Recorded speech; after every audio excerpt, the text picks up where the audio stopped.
ওমর রাদিয়াল্লাহু তাআলা আনহুর শাসন, উনি বললেন সবগুলার গর্দান উড়িয়ে দাও, কারণ তারা আল্লাহর হারামকৃত মদকে হালাল বিশ্বাস করার কারণে মুরতাদ হয়ে গেছে, কাফের হয়ে গেছে। আলী রাদিয়াল্লাহু তাআলা আনহু বললেন না, ওদেরকে ডেকে আনো। জিজ্ঞেস করলেন বাবারা, তোমরা মদ খাও, হালাল মনে করো, কারণটা কি? কেন? কোরআনই তো আছে। যে ব্যক্তি আল্লাহর উপর ঈমান রাখে, তাকওয়া অর্জন করে, সে যা খায় কোনো সমস্যা নাই। তাহলে মদ খাইলো না শুকুর খাইলো না কুকুর খাইলো, সমস্যা কি? আলী রাদিয়াল্লাহু তাআলা বললেন ও এই আয়াতের কারণে। তাহলে একটা আয়াতের ভুল ব্যাখ্যা করে তারা কি করেছে? মদকে হালাল বিশ্বাস করে পান করছে। এখন আমার কাজ কি? এখন কাজ হচ্ছে তার এই ভুলকে সংশোধন করে দেওয়া, এলেম দেওয়া, দাফউল জাহাল, তার জাহালাতকে দূর করে দেওয়া। আলী রাদিয়াল্লাহু তাআলা আনহু ব্যাখ্যা দিয়ে বুঝাই দিলেন যে না, এই আয়াতের অর্থ এটা না, তারা বুঝলো। এবারে বললেন তাহলে যখন বুঝে ফেললো, যেহেতু তারা মদ পান করেছে, একটা কুফরি গুনাহ করেছে, কবিরা গুনাহ করেছে, মদ পান করার যে শাস্তি তা দেওয়া হবে, তারা কাফের হবে না, অতএব তারা মুরতাদের শাস্তি প্রয়োগ করা হবে না, হত্যা করা যাবে না। তাহলে কি বুঝলেন? কুফরি করেছে ঠিক, কিন্তু একটা তাবিলের ভিত্তিতে, এবং সে তাবিলের পক্ষে দলিল আছে, তাহলে তাকে তাকফির করা যাবে? ফিকহি মাসাইল উলামায়ে কেরাম আইম্মায়ে ইজম ইজতিহাদ করে করে মাসআলা বের করেছেন। এখন আপনি বললেন হানাফি মাযহাবে রফুল ইয়াদাইন নাই, নাভির নিচে হাত বাঁধা। অপরদিকে আপনি বুকে হাত বাঁধেন, আপনি বললেন বুকে হাত বাঁধার হাদিস সহিহ, অতএব যে ব্যক্তি বুকে হাত বাঁধে নাই সে হাদিস অস্বীকার করলো, আর হাদিসকে অস্বীকার করলে সে কোরআনকে অস্বীকার করা হয়, অতএব কোরআনকে অস্বীকার করলে সে কাফের। আপনি কাফের বানাই দিলেন। বর্তমান সময়ে একটা বিষয় খুব জটিল আকার ধারণ করেছে, একটা হলো মানহাজি আর একটা হলো গণতন্ত্রী। বিষয়টা ক্লিয়ার হওয়া উচিত। যারা জেহাদের কথা বলে তাদেরকে বলা হয় মানহাজি, আবার যারা গণতন্ত্রের পথে চলে তারা নিজেদেরকে কি বলে? গণতন্ত্রী বলে বা যাই বলে। গণতন্ত্র কি জিনিস এটা আজকে একটু সামান্য আলোচনা করব, যাতে ভুল বুঝাবুঝিটা দূর হয়ে যায়। প্রথমেই মনে রাখতে হবে ইসলাম একটি পূর্ণাঙ্গ দিন। ইসলাম পূর্ণাঙ্গ দিন। আল্লাহ তাআলা কোরআনে বলেছেন আল ইয়াউমা আকমালতু লাকুম দীনাকুম ওয়া আতমামতু আলাইকুম নি'মাতি ওয়া রাদিতু লাকুমুল ইসলাম দীনা। আল্লাহ তাআলা দ্বীনকে কামেল করে দিয়েছেন। কামেল কাকে বলে?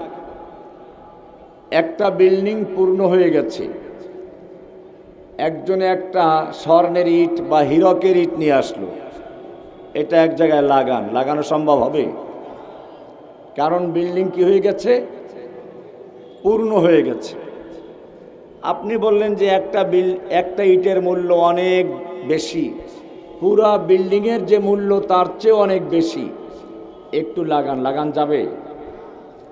ঠিক তেমনি ভাবে ইসলামের ইমারত, ইসলামের বিল্ডিংকে আল্লাহ রাব্বুল আলামিন পূর্ণ করে দিয়েছেন তার নবীর মাধ্যমে।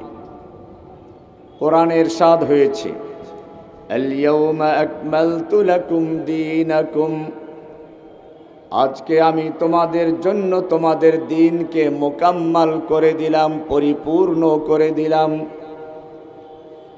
এবারে আমার প্রশ্ন, পরিপূর্ণ যদি হয়ে থাকে ইসলাম, তাহলে ইসলামের ভিতরে ইসলামকে বিজয়ী করা, দ্বীন কায়েম করার কোনো পদ্ধতি ইসলামে আছে কি নাই? যদি না থাকে তাহলে পূর্ণাঙ্গ হয় কি করে? আর যদি থাকে তাহলে আমাকে কেন ইসলাম বাদ দিয়ে আব্রাহাম লিঙ্কনের গণতন্ত্র, কার্ল মার্কসের সমাজতন্ত্র অথবা সৌদি আরবের রাজতন্ত্রে ধার করতে হবে?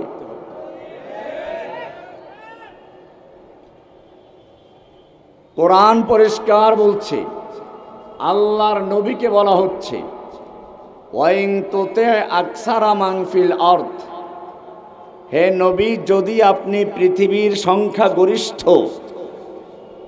অধিকাংশ লোকের মতের অনুসরণ করেন, ইউদিল্লুকা আন সাবিলিহি, ইউদিল্লুকা আন সাবিলিল্লাহি, তারা আপনাকে আল্লাহর পথ থেকে দূরে সরিয়ে দিবে। কার পথ থেকে? কি করলে? আকসারা মানফিল আরদ। সুতরাং বিবেকবান, বুদ্ধিমান, আহলুল হাল্লে ওয়াল আকদ, দিনদার ওলামায়ে কেরামদের সংখ্যাগরিষ্ঠ লোকের মতের অনুসরণ করা যাবে। এটা সূরা, সেটা মানফিল আরদ না। মানফিল আরদের মাধ্যমে বোঝানো হয়েছে সমাজের মদখোর, জুয়াচোর, সুদখোর, ঘুষখোর, আলেম ওলামা, দিনদার, বুদ্ধিজীবী, বুজুর্গ, পীর, মুহাদ্দিস, মুফতি সব একাকার হয়ে মাথা গোনা হয়। কি গোনা হয়? এই মাথা গণনা করে যে দলে বেশি যাবে ওটাই হলো আকসারা মানফিল আরদ। আল্লাহর নবীকে আল্লাহ বলছেন সূরা আনআমের 116 নম্বর আয়াত। কয় নম্বর আয়াত? ওয়াইন তুতি আকসারা মানফিল আরদ, হে নবী, আপনি যদি মানফিল আরদ, জমিনে যারা বসবাস করে তাদের সংখ্যা গরিষ্ঠ লোকের মতের অনুসরণ করেন, ইউদিল্লুকা আন সাবিলিল্লাহ, তারা আল্লাহর পথ থেকে আপনাকে সরিয়ে দেবে, গোমরাহ করবে, পথভ্রষ্ট করবে। কারণ কি? ইয়াত্তাবিউনা ইল্লা যান্না, সংখ্যাগরিষ্ঠ লোক, পৃথিবীর বেশিরভাগ লোকেরা ধারণার অনুসরণ করে। ওয়া ইনহুম ইল্লা ইয়াখরুসুন, বেশিরভাগ লোকেরা আন্দাজে কথা বলে। এখানে আপনি নামাজে বারবার বলছেন গায়রিল মাগদুবি আলাইহিম ওয়ালাদ-দাল্লিন, দল্লিনদের পথে চালাইও না। আল্লাহ বললেন সংখ্যাগরিষ্ঠের মতের অনুসরণ করা দল্লিনদের পথ, এটা যাইও না। আপনি বলেন এটা ছাড়া উপায় না, এটা যেতে হবে। তাহলে এটার কোনো অর্থ আছে? গণতন্ত্র, বাংলাদেশের সংবিধানের ধারা 7-এর ক পরিষ্কার লেখা আছে, প্রজাতন্ত্রের সকল ক্ষমতার মালিক জনগণ। ক্ষমতার মালিক কে? ক্ষমতার মালিক কে? আরবিতে বললে আর সংবিধানের অর্থ দ্বারা এরকম, মাসদারুস সুলতাতি জামিআন আশ-শাব, সমস্ত ক্ষমতার উৎস হচ্ছে জনগণ। এবারে কোরআনকে জিজ্ঞেস করি ক্ষমতার মালিক কে? সূরা আলে ইমরানের 26 নম্বর আয়াত, কুলিল্লাহুম্মা মালিকাল মুলক তু'তিল মুলকা মান তাশাউ ওয়া তানজিউল মুলকা মিম্মান তাশাউ ওয়া তু'ইজ্জু মান তাশাউ ওয়া তুযিল্লু মান তাশাউ বিয়াদিকাল খায়র। সমস্ত ক্ষমতার মালিক কে?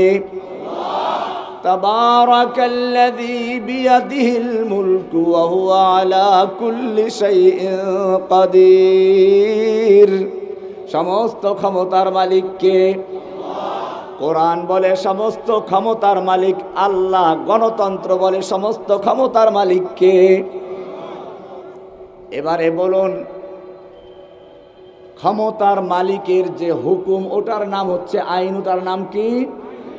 আইন। ওটার নাম কি?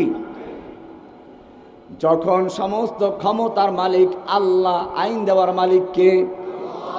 আলা লাহুল খালকু ওয়াল আমর। জেনে রাখো, সৃষ্টি করছেন যিনি, আইন চলবে কেবল তার। আইন চলবে কার? ওয়াল্লাহু ইয়াহকুমু লা মুআক্কিবা লিহুকমিহি। আল্লাহ বিধানদাতা, বিধান দেন কে? ওয়াল্লাহু ইয়াহকুমু, আল্লাহ হুকুম দেন, বিধান দেন। লা মুআক্কিবা লিহুকমিহি, আল্লাহর বিধানকে পরিবর্তন করতে পারে, আল্লাহর বিধানকে পশ্চাতে ফেলতে পারে, আল্লাহর বিধানকে বাদ দিতে পারে, এমন ক্ষমতা দুনিয়ায় কারো নেই। আছে? হুকুম দেওয়ার মালিক কে? এবারে গণতন্ত্রের সংবিধানকে জিজ্ঞেস করব। বাংলাদেশ সংবিধানের 7-এর 2-এ পরিষ্কার লেখা আছে, এই সংবিধান দেশের সর্বোচ্চ আইন। অন্য অন্য আইনের যতখানি এর সাথে অসামঞ্জস্যশীল, ওই আইনের ততখানি বাতিল বলে গণ্য হবে। কোরআন কি বলছে? আইন কারটা চলবে? আর গণতন্ত্র বলে সংবিধানে মানব রচিত যে আইন, ওটার সাথে সাংঘর্ষিক আইন সব বাতিল। এখনো তো কেউ ওকালাতি করে বলবে এটার দ্বারা কোরআনকে বোঝানো হয় না, আপনি খামাখা ফালতু বক্তব্য দিচ্ছেন কেন? আমরা এবারে বাস্তবে দেখব আল্লাহর কোরআনে কি বলেছেন। আস-সারিকু ওয়াস-সারিকাতু ফাকতাউ আইদিয়াহুমা, চোর চাই পুরুষ হোক নারী হোক, ওদের হাত কেটে দাও। আইনটা কার? কার্যকর আছে? কেন নাই? সংবিধানের সাথে সাংঘর্ষিক হয়েছে, তাই কোরআনেরটা বাতিল, সংবিধানেরটা বহাল। কোরআন আরো সুন্দর করে বলছে, ওয়াজ-জানিয়াতু ওয়াজ-জানি ফাজলিদু কুল্লা ওয়াহিদিম মিনহুমা মিয়াতা জালদা। ব্যভিচারিণী আর ব্যভিচারী, নারী হোক আর পুরুষ হোক, যদি অবিবাহিত হয় ওদেরকে ধরে 100 দোররা মারো। আইনটা কার? আইনটা কার্যকর আছে? কেন নাই? সংবিধানের সাথে সাংঘর্ষিক। শুধু এ পর্যন্তই নয়, নারী পুরুষের সম্পর্কে ভূমি বন্টন, সম্পত্তি বন্টনের নীতি হচ্ছে লিযযাকারি মিসলু হাজ্জিল উনসায়াইন। এটা নিয়ে কত আন্দোলন। তাহলে গণতন্ত্রে আইনের মালিকও কে? জনগণ। ইসলামে আইনের মালিক কে? এবারে গণতন্ত্রের ধর্ম কি? গণতন্ত্রের ধর্ম হচ্ছে ধর্ম নিরপেক্ষতা। গণতন্ত্রের ধর্ম কি? সেকুলারিজম। ইসলামী ধর্মের নাম কি? আল-ইয়াউমা আকমালতু লাকুম দীনাকুম, তোমাদের একটা দিন আছে, দিন, সেই দিনকে আমি পরিপূর্ণ করে দিয়েছি। দিনটার নাম কি?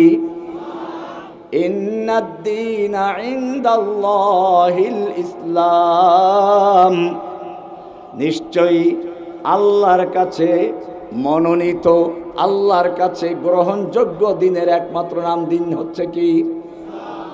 বলে ইসলামবাদী অন্য কোন ধর্ম মতবাদ গ্রহণ করা যাবে কিনা সেই ফাঁক ফোকর বন্ধ করে দিয়েছেন। ওয়ামান ইয়াবতাগি গায়রাল ইসলামি দীনান ফালান ইউকবালা মিনহু ওয়া হুয়া ফিল আখিরাতি মিনাল খাসিরিন। ওয়ামান ইয়াবতাগি, যে ব্যক্তি অন্বেষণ করে, তালাশ করে, গায়রাল ইসলামি দীনান, ইসলাম ছাড়া অন্য কোন দিন তালাশ করে, ফালাই ইউকবালা মিনহু, তার থেকে তা কিছুই গ্রহণযোগ্য হবে না। ওয়া ফিল আখিরাতি মিনাল খাসিরিন, সে আখিরাতে ধ্বংসশীলদের অন্তর্ভুক্ত হবে, আবু জাহেল আবুল হাবদের অন্তর্ভুক্ত হবে। ইসলাম পরিপূর্ণ না অসম্পূর্ণ? আল্লাহর নবী নিজে দিন পরিপূর্ণ করে গেছেন কিনা, দিন কায়েম করে গেছেন কিনা, সেই পদ্ধতি অবলম্বন করব না অন্যটা করব? আমি সেদিকে যদি সুযোগ পাই পরে বলবো। এবারে গণতন্ত্র নিয়ে যাদের অ্যালার্জি আছে, আবার আমাদের বেশি অতি উৎসাহিত কিছু ভাইয়েরা আছে, গণতান্ত্রিক দলগুলো যারা করে, যারা ভোট দেয় সব কাফের, এরকম বলে না?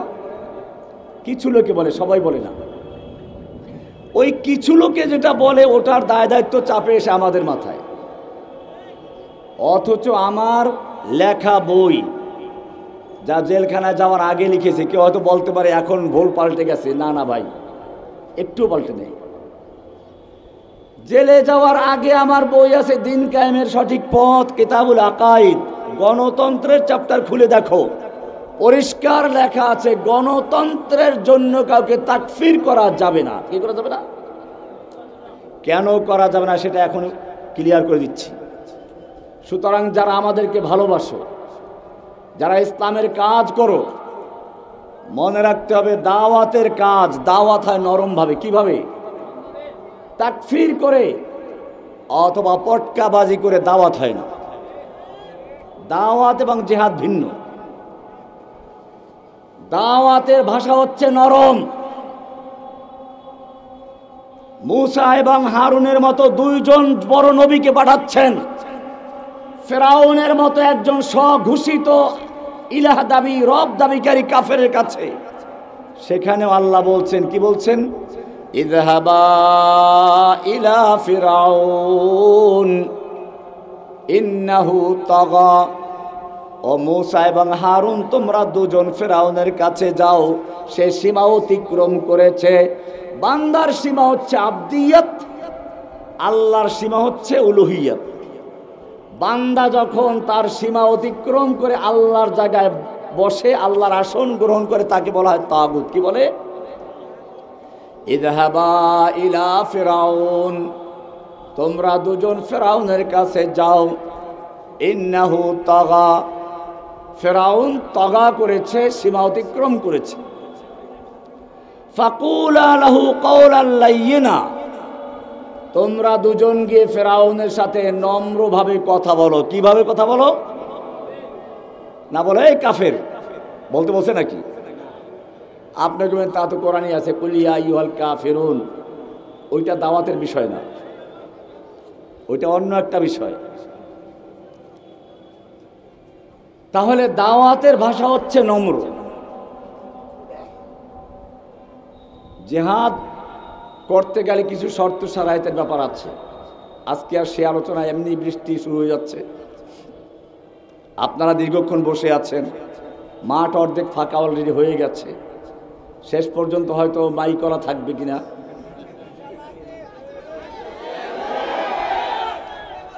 আমি শুধু একটা কথা বলতে চাই, অনেক সময় কুফরি কাজ করা সত্ত্বেও কাফের বলা যায় না। কি বললাম?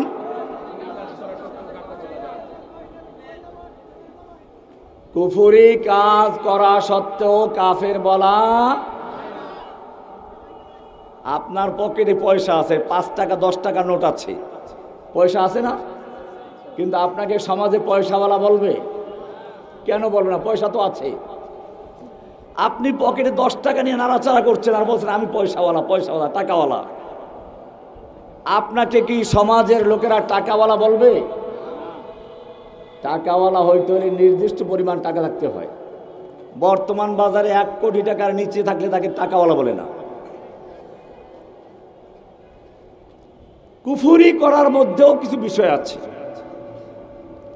বলা হয়েছে মান তারাকা সালাতান মুতাআম্মিদান ফাকাদ কাফারা, যে ব্যক্তি একক্ত নামাজ ইচ্ছে করে ছাড়লো সে কুফরি করলো।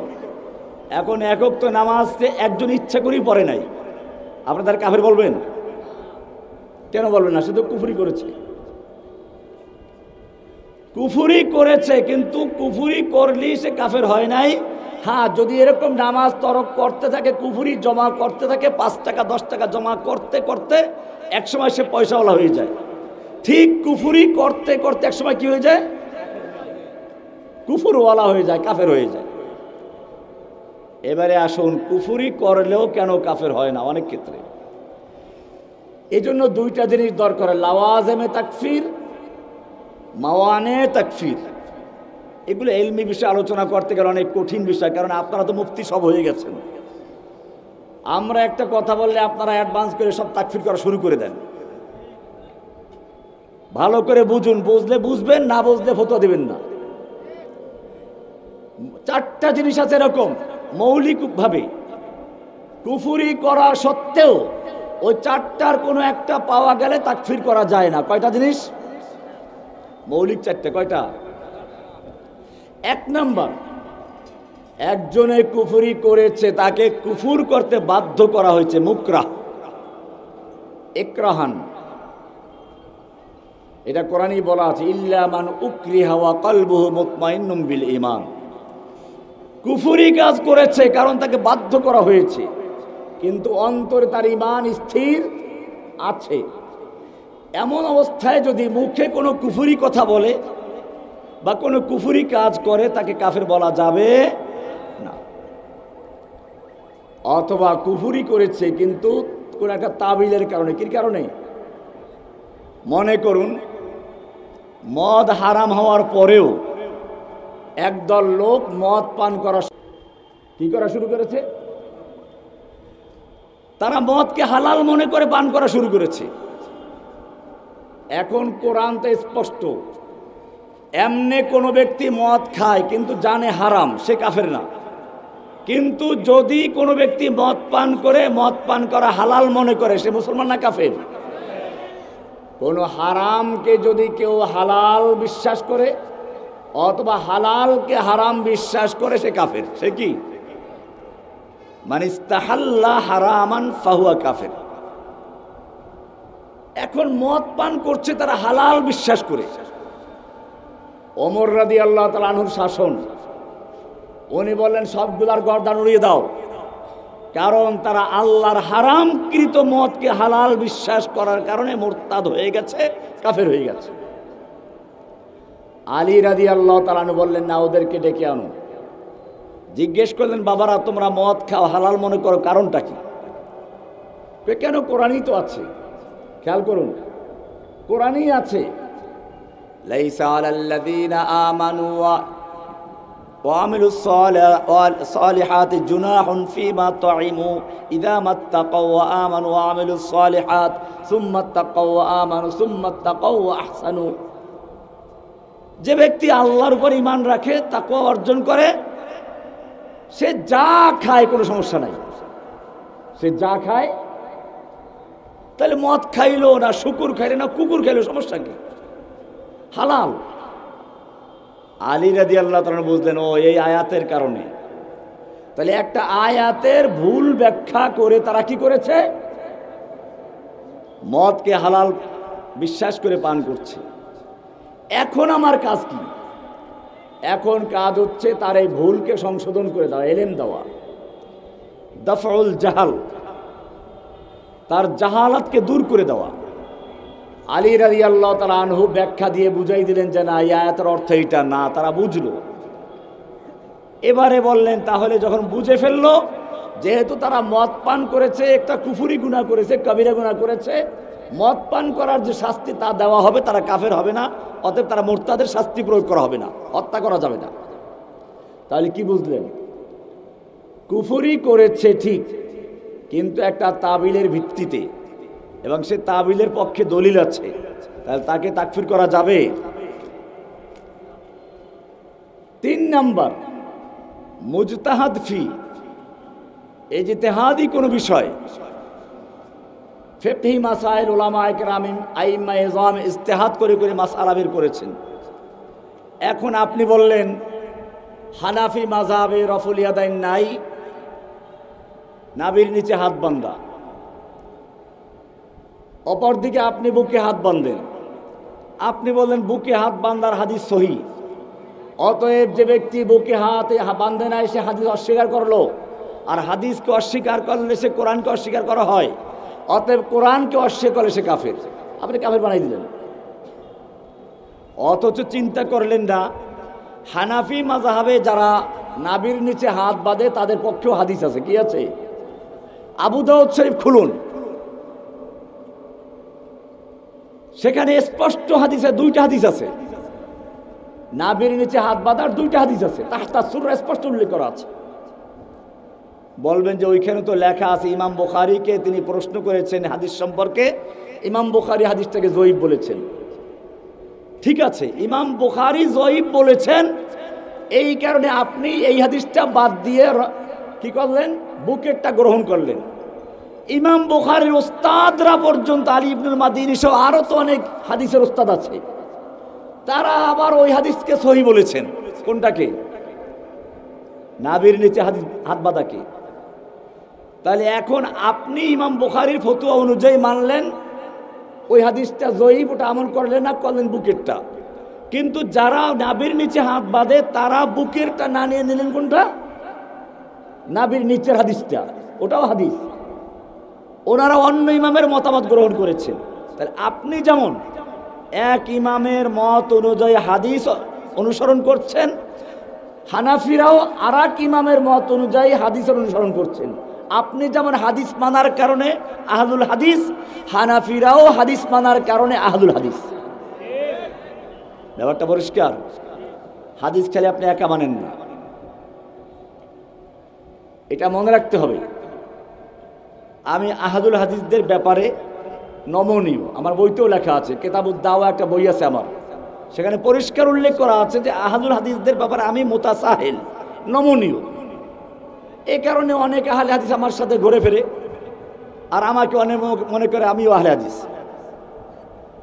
এই গণতন্ত্রের জন্য যারা তাকফির করে তাদের দায় মাথায় উঠে আমার গিয়া, কারণ এরা আমার সাথে ঘুরে ফেরা করে। আমি কি কখনো বলেছি যে ভোট দিলে কাফের হবে? কে বলতে পারবে? আমার কোনো বইতে আছে? কোন লেকচারে আছে? তাহলে তোরা তাকফির করিস কোত্থেকে? তোদের কে বলেছে? বেয়াদবের দল, তোদের কারণে উম্মার বিরুদ্ধে তাফরিক করা হচ্ছে। গণতন্ত্র একটা ইজতিহাদি বিষয়। এদেশে ওলামায়ে কেরামদের বেশিরভাগ এটার সঙ্গে জড়িত। আমরা মনে করি এটা ভুল, এটা আমাদের ইজতিহাদ। আমাদের কাছে দলিল আছে, যে দলিলগুলো আমি একটু আগে পেশ করেছি, ওই দলিলের ভিত্তিতে আমরা মনে করি গণতন্ত্রের একটা কুফরি মতবাদ। কিন্তু ওনারা আবার সুরার দলিল দিয়ে ওটাকে জায়েজ করেন, বা কেউ বলেন যে এটা কুফরি মতবাদ, কিন্তু এছাড়া তো আমাদের কোনো উপায় নেই। কেউ মনে করেন যে এটা একটা নির্বাচন পদ্ধতি, শুধুমাত্র ক্ষমতার পালা বদলের পদ্ধতি। বিভিন্ন তাবিল করেন, হোক সে তাবিল গলত, ভুল, কিন্তু তাবিল তো একটা করেন। আর একটু আগে আমি বলেছি, তাবিলের কারণে যদি কোনো ব্যক্তি কুফরিও করে তাকে তাকফির করা যাবে না। 4 নাম্বার, ভুলে অথবা অনিচ্ছাকৃতভাবে কোনো কুফরি কথা মুখ থেকে বের হয়ে গেছে। মনে করুন, বুখারী একটা হাদিস মুহাদ্দিসিনা ভালো করেই জানে, তওবার হাদিস উল্লেখ করতে গিয়ে এক লোক 1 মাসের দূরত্বে যাবে, মরুভূমি পাড়ি দিয়ে 1 মাসের দূরত্বে যাওয়ার জন্য যা খাবার পানীয় প্রয়োজন সব উটের পিঠে নিয়ে রওনা হয়েছে। মাঝখানে কোনো বাড়িঘর নেই, খাবার দাবার পানীয় সব উটের পিঠে। অর্ধেক পথ যাওয়ার পরে সে একটা গাছের দেখা পেল। দুপুরের কনকনে রৌদ্র, একটু বিশ্রাম নেওয়ার জন্য উটটাকে দাঁড় করে রেখে নিজে শুয়ে পড়েছে। এরপরে ঘুম থেকে উঠে দেখে উট নাই, মরুভূমি। মনে হয় যেন রৌদ্রে পাড়া দিলে পায়ের তলার থেকে রক্ত পর্যন্ত চুষে নিয়ে যায় বালু। কোথায় তালাশ করবে? পিছনে যাবে, বাড়িতে ফিরে 15 দিনের পথ, সামনে যাবে 15 দিনের পথ বাকি। উট তালাশ করতে যাবে, তালাশ করতে গেলে মরতে যাও দেরি হবে, এখন তাড়াতাড়ি মরে যাবে।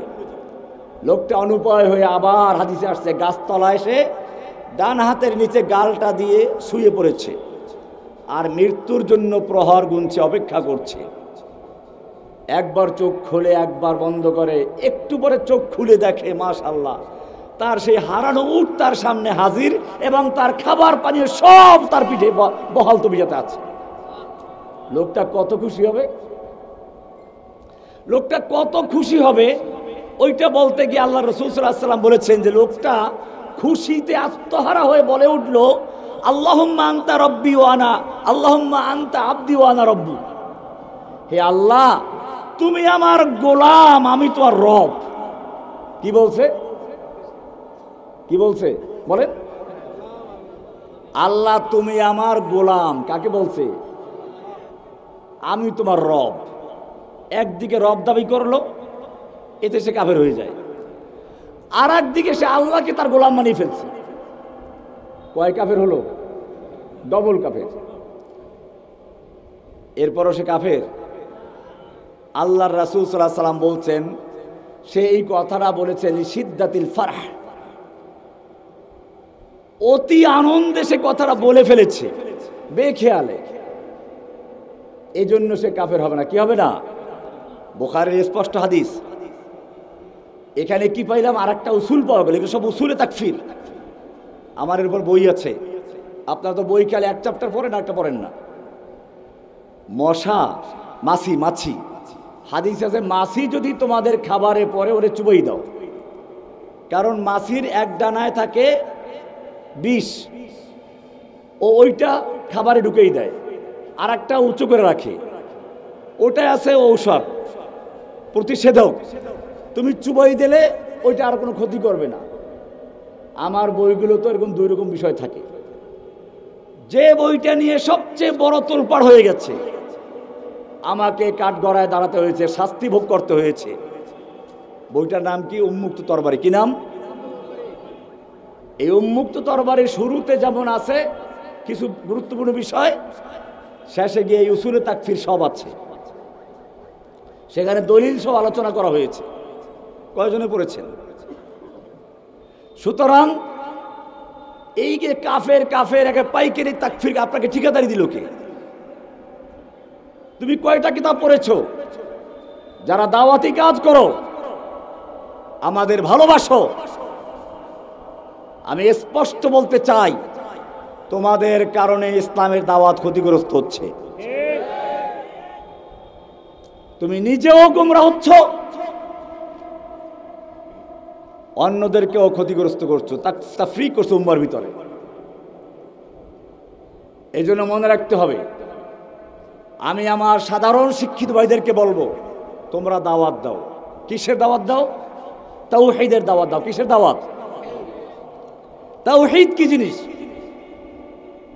মনে করুন আপনি একটা কোম্পানির মালিক, 1 লক্ষ কর্মচারী আপনার আছে, কর্মচারীরা আপনাকে চিনে না, জানে না। আপনি কারখানায় গিয়ে বলতে লাগলেন এইটা করো, ওইটা করো, এটা করো না, কেউ আপনার হুকুম মানবে? কেন মানবে না? আপনাকে চিনে না। এর মধ্যে ব্যাংকের ম্যানেজার এসে, আপনার সেই অফিসের ম্যানেজার এসে বলল কি, এই সম্মানিত কর্মচারী বৃন্দ শুনুন, এই যে মহান ব্যক্তিকে দেখতে পাচ্ছেন, তিনি আমাদের এই কোম্পানির মালিক। এই কোম্পানির এখন কি হবে? এখন ওই কর্মচারীরা যারা এতক্ষণ তার কথা কেউ শুনে নাই, সবাই তাকে স্যালুট দিবে। সবাই কি দিবে? তার কথা মানবে, সে যা বলবে ওইটা আইন, ঠিক কি না? এখন তার কিছু প্রশংসা হবে, তিনি এই গুণের অধিকারী, ওই গুণের অধিকারী। না, বুঝতে পারছেন? প্রথম যে বিষয়টা, এই কারখানার মালিক হচ্ছেন কে? সৃষ্টিকর্তাকে, রক্ষাকর্তাকে, পালনকর্তাকে, আইন বিধান দেওয়ার মালিককে। এইটার নাম হচ্ছে তাওহীদে রুবুবিয়্যাত। এটার নাম কি? রব। এটার নাম কি? এটার নাম কি? রব। এটা রবের কাজ। কার কাজ? রবের কাজ কি? সৃষ্টি করা। কি করা? রব কাকে বলে? রব কাকে বলে? কোন দলিল আছে? রাত্র অনেক হয়ে গেছে, কেমনি বুঝাবো? ইলমি বিষয় বুঝতে ক্লাস করতে সময় লাগবে। মুসা আলাইহিস সালাম যখন ফেরাউনকে দাওয়াত দিতে গেলেন, ফেরাউন জিজ্ঞেস করলো, ওই মুসা, তোমার রবটা কে? আবার রবটা আমি, আনা রব্বুকুমুল আলা, আমি বড় রব, তোর রবটা কে? আবার তোর পালছি আমি। মুসা আলাইহিস সালাম যে কথা দিয়ে রবের পরিচয় দিয়েছিলেন, আল্লাহ কোরআনে কোট করে দিয়েছেন, ক্বালা রাব্বুনাল্লাযী আ'তা কুল্লা শাইইন খালকাহু সুম্মা হাদা। ও ফেরাউন, আমি যেই রবের পক্ষে তোকে দাওয়াত দিচ্ছি, সেই রব তোর মতো কোনো দুর্বল কিছু না। এক সময় ছিলি না, বাচ্চা অবস্থায় ওয়া ওয়া করেছিস, পেশাব পায়খানা করলে দুর্বল হয়ে যাও, আবার মরে যাবি। এইরকম কোন দুর্বল রবের কথা আমি বলছি না। ক্বালা রাব্বুনাল্লাযী আ'তা কুল্লা শাইইন খালকাহু সুম্মা হাদা। ও ফিরআউন, আমি যেই মহান রবের তোকে দাওয়াত দিচ্ছি, সেই রবের পরিচয়টা শুনে নাও। রবের পরিচয় হচ্ছে আ'তা কুল্লা শাইইন খালকাহু, যিনি সমস্ত সৃষ্টির সৃজন দান করেছেন, সব কিছু সৃষ্টি করেছেন। সুম্মা হাদা, এরপরে যখন যা প্রয়োজন, জীবিকার জন্য যা কিছু প্রয়োজন, সব কিছু যিনি শিক্ষা দিয়েছেন, সব কিছু বিনা দরখাস্তে, বিনা আবেদনে পূরণ করেন, তিনি হচ্ছেন রব। রবের পরিচয় পেয়ে গেছেন? আরেকটু দিব। ও ফিরআউন, তুমি যখন তোমার মায়ের পেটে ছিলে, তোমার মায়ের পেটে রূহ চলে আসলো, দেহ গঠন হয়ে গেল, খাবারের প্রয়োজন। মায়ের পেটে খাবারের কোনো বন্দোবস্ত নেই, তুমি কান্না করেও দাবি জানাতে পারবে না। সেই মুহূর্তে তোমার মায়ের মাসিক ঋতুস্রাব বন্ধ করে দিয়ে তোমার নাবির সঙ্গে সংযোগ দিয়ে খাবারের বন্দোবস্ত করেছেন। এজন্য কোনো দরখাস্ত করতে হয় নাই, কোনো আবেদন করতে হয় নাই। ক্বালা রাব্বুনাল্লাযী আ'তা কুল্লা শাইইন খালকাহু সুম্মা হাদা। বলবেন ডিমের ভিতরে তো বাচ্চা হয়, ওর খাবার কোত্থেকে আসে? আপনারা জানেন ডিমের দুইটা অংশ থাকে, হলুদ অংশ দিয়ে বাচ্চা হয়। বাচ্চা যখন ওখানে রুহু চলে আসে, খাবারের প্রয়োজন, আল্লাহ তাআলা বলেন সাদা অংশ খাও, খাদ্য তৈরি করে দিয়েছেন। এজন্য কোনো দরখাস্ত করতে হয়েছে? এটা রবের কাজ। এখন যখন বুঝলেন রব আমাকে সৃষ্টি করেছেন, আমার মালিক, এখন তাকে সেলুট দিতে হবে না? কি করতে হবে? ইবাদত করতে হবে। কার? এইটার নাম তাওহীদে উলুহিয়্যাত। এটার নাম কি?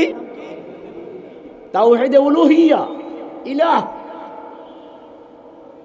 যিনি সৃষ্টি করেছেন, যিনি আমাকে দেন, তিনি সেলুট পান। কি বললাম? যে দেয় সে পায়। কি বললাম? দেয় যে সে রব, পায় যে সে আল্লাহ। কি বললাম? দেয় যে সে কি? রব যখন দেয় তখন পায়। কি পায়? সেলুট পায়, ইবাদত পায়। এই পায় যে তার নাম রব, তার নাম আল্লাহ। তার নাম কি? এটার নাম তাওহীদে উলুহিয়্যাত। এটার নাম কি? এটাই লা ইলাহা। বুঝতে পারছেন? লা ইলাহার দুইটা অংশ। কয়টা অংশ? লা ইলাহা, কোনো ইলাহ নেই ইল্লাল্লাহ, আল্লাহ ছাড়া। প্রথম অংশে যত গায়রুল্লাহ আছে, তেগে লাদার কাতলে গায়রে হক বুরান্দ, লার তলোয়ার দিয়ে যত গায়রুল্লাহ আছে, আল্লাহ ছাড়া যত কিছু আছে, সবগুলোর গর্দান কেটে দিয়ে একমাত্র আল্লাহকে অন্তরে বসাতে হবে। এর নাম লা ইলাহা। একটা পুরাতন বিল্ডিং এ রং করতে গেলে মানুষ কি করে? আগে পুরাতন রংগুলো ঘষে মেজে ধুয়ে মুছে পরিষ্কার করে তারপরে নতুন রং করে। ঠিক কিনা? ঠিক লা ইলাহা মানে হচ্ছে অন্তরে যত রকম খাজা বাবা, গাজা বাবা, ল্যাংটা বাবা, পীর বাবা, দরগাওয়ালা, ঘোষক বাবা, জনক বাবা, আতা বক্স, গঞ্জে বক্স যত আছে, গেসু দরাজ, জুলফে দরাজ, গাউসুল আজম, যত সব কি করতে হবে? সব গায়রুল্লাহ। সব কি? সব গায়রুল্লাহ উৎখাত করে একজনকে বসাতে হবে। তিনি কে? এই আল্লাহর কিছু বৈশিষ্ট্য আছে। কি আছে? এটাকে বলে তাওহীদে আসমা ও সিফাত। কয়টা হলো? এই তিনটাকে আমি একটা আয়াত দিয়ে দেখাবো। রব্বুস সামাওয়াতি ওয়াল আরদি ওয়া মা বাইনাহুমা, তাওহীদুর রুবুবিয়্যাত। ফাবুদহু ওয়াসতাবির লিইবাদাতিহি, তাওহীদে উলুহিয়্যাত। হাল তা'লামু লাহু সামিয়্যা, তার সম নামের কেউ নেই, তাওহীদে আসমা ও সিফাত। বিস্তারিত আর বললাম না। যাই হোক, আমি বলতেছিলাম যে বিষয়টা, সৃষ্টিকর্তা কে? আইন চলবে কার? এটার নামই তাওহীদে উলুহিয়্যাত, এর নাম তাওহীদে রুবুবিয়্যাত। এই তাওহীদের দাওয়াত দিয়ে আপনারা কি করবেন? মানুষের ভিতরে তাওহীদের চেতনা তৈরি করবেন। আমি বলি, এখানে আল্লাহর রাসূল সাল্লাল্লাহু আলাইহি ওয়াসাল্লাম মক্কায় যখন এই লা ইলাহার দাওয়াত দেওয়া শুরু করলেন, আবু বকর, ওমর, ওসমানের মতো লোকেরা তার সঙ্গে আসলো, হামজার মতো লোক তার সঙ্গে আসলো। আল্লাহর রাসূল ইচ্ছা করলে অনেকগুলো মূর্তি ভাঙতে পারতেন না? রাত্রে গিয়ে, রাতের অন্ধকারে অনেক মূর্তি ভাঙতে পারতেন কিনা? ভেঙেছিলেন। কেন ভাঙেন নাই? ইমান দুর্বল ছিল না? আপনার ইমান খুব শক্তিশালী, আর নবীর ইমান দুর্বল ছিল নাকি? হামজার ইমান দুর্বল ছিল, ওমরের ইমান দুর্বল ছিল নাকি? তাহলে কেন ভাঙলেন না? এটা খুব ভালো করে বুঝবেন। এটা আমাদের এখন দরকার বেশি। আল্লাহর নবী সাল্লাল্লাহু আলাইহি ওয়াসাল্লাম মক্কায় যখন তাওহীদের দাওয়াত দেওয়া শুরু করলেন, রাতের আধারে গিয়ে কয়েকটা মূর্তি ভাঙতে পারতেন, ভাঙেন নাই। কেন ভাঙেন নাই? ভালো করে শুনে রাখো। আজকে যদি কয়েকটা মূর্তি ভাঙ্গি, কালকে ওরা তার চেয়ে আরো শক্তিশালী করে বানাবে, আমার কোনো লাভ নেই। তার চেয়ে মানুষের মধ্যে তাওহীদের জাগরণ তৈরি করি, তাওহীদের বীজ রোপণ করি কুলুবের ভিতরে। উলাইকা কাতাবা ফি কুলুবিহিমুল ঈমান, তাদের অন্তরের ভিতরে ঈমানের বীজ রোপণ করে দেই। সাহাবাদের অন্তরে ঈমানের বীজ রোপণ করেছেন। কি করেছেন? উলাইকা কাতাবা ফি কুলুবিহিমুল ঈমান। বীজ রোপণ করার পরে কৃষক যেমন ক্ষেতের আগাছা পরগাছা বাছাই করে দেয়, আল্লাহ বলছেন ওয়াজাইয়ানাহু ফি কুলুবিকুম, তোমাদের অন্তরের থেকে সব আগাছা পরগাছা বাছাই করে দিয়েছেন। এবারে বাইরের থেকে রাক্ষসী মাছ ঢুকতে পারে, চতুর্দিকে বেড়িবাঁধ দেওয়া হয়। আল্লাহ বলছেন ওয়া কাররাহা ইলাইকুমুল কুফরা ওয়াল ফুসুক উলাইকা হুমুর রাশিদুন। ঈমানের বীজ কোথায় রোপণ করা হয়? প্রত্যেকটা মানুষের অন্তরে তাওহীদের বীজ রোপণ করতে হবে। যদি এই জাতির ভিতরে তাওহীদের বীজ রোপণ করা যায়, তাহলে এই যে কয়েকদিন আগে একজন এই দেশের দাবি করেছিল জাতির জনক, জাতির জনকের ব্যাপারে এমন ঘৃণা তৈরি হলো, মনের ভিতরে এমন ঘৃণা তৈরি হলো, সেই জাতির জনকের মূর্তিগুলোতে ক্রেনের রশি লাগিয়ে ক্রেন দিয়ে টেনে হেঁচড়ে ভেঙে চুরমার করে দিয়েছে। ঠিক এদেশের প্রত্যেকটা মানুষের অন্তরে যদি আমরা তাওহীদের বীজ রোপণ করতে পারি, তাওহীদের জাগরণ তৈরি করতে পারি, তাহলে ইনশাআল্লাহ ইনশাআল্লাহ সেদিন বেশি দূর নয় যেদিন বাংলাদেশের সংসদ থেকে আদালত থেকে কোরআন ছাড়া অন্য সব কিছু উৎখাত হয়ে কোরআনের বিধান কায়েম হবে ইনশাআল্লাহ।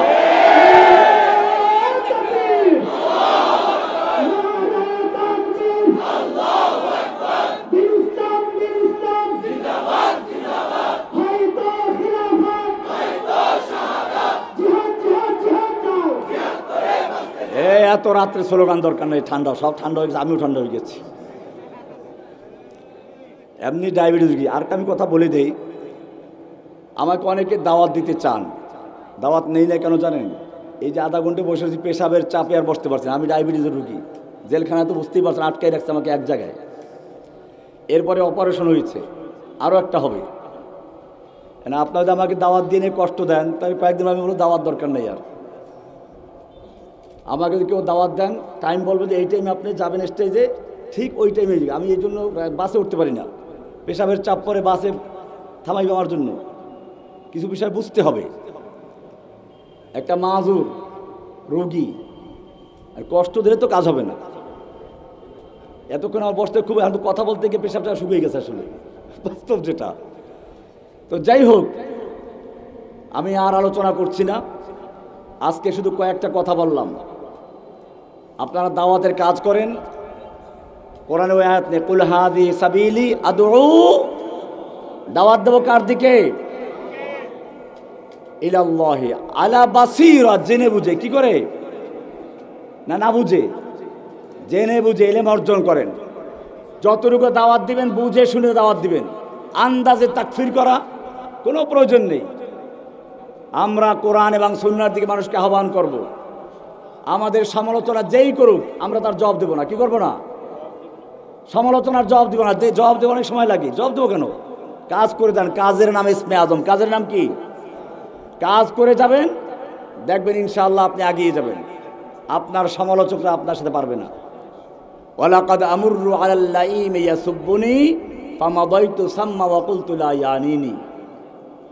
এই শেরটা ওলামায়ে কেরাম বুঝতে পেরেছেন, এটা আমল করবেন।